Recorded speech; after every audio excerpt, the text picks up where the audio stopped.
Hello, welcome to another episode of Brands.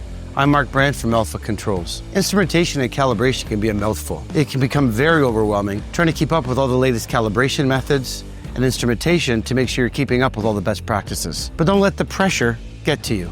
That's what Brands is here for. In today's episode, we're gonna look at the calibration process for differential pressure sensors. We'll take a look at why calibrating these sensors is so important, some of the instrumentation, and best practices for calibrating these sensors.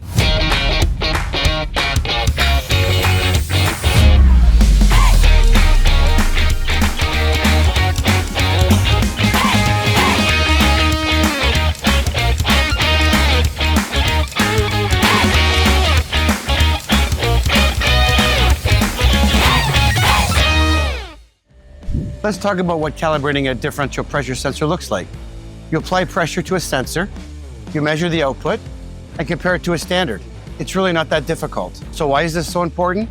Because DP sensors play a critical role in many different applications, such as monitoring the airflow in an HVAC system, or ensuring that your room is maintained at a positive or negative pressure. If these readings are off even by a little, it can lead to inaccurate readings, inefficient systems, or even a safety risk depending on the application. Like most instrumentation, it can be calibrated either in lab or on site. Both have their advantages and disadvantages, but it really depends on your specific application. Performing these calibrations in a lab is a great option if you're looking for the most accurate and stable conditions. Here at Alpha, we use high-end controllers, such as the ADT780 or the 7250 LP. Now, on the other hand, calibrating on-site is a great option if your sensor is part of a critical system that cannot be removed very easily. For that, on-site calibration is probably your only option. Here at Alpha, we rely on field devices such as the MCal or the Aditel 760 to perform these field calibrations. They're compact, easy to use, and they get the job done right where you are. So I thought it'd be beneficial to show you guys how easy it is to use these automated pressure calibrators.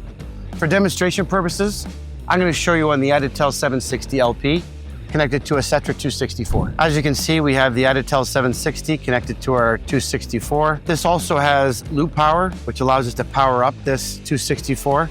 And as you can see, we've got the power and the signal wires coming back from the 264 into the 760. On the main screen here, you can see you've got your milliamp readings and your pressure readings.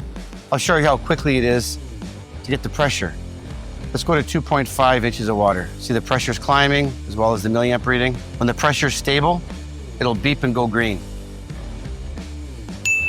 If you wanted a more automated test, you can hit the new test button, input all the different parameters, and then you can run that test as an automated pressure calibration. Makes it a lot quicker and a lot easier. The Aditel ADT760 also comes with a data logging function. It's an option.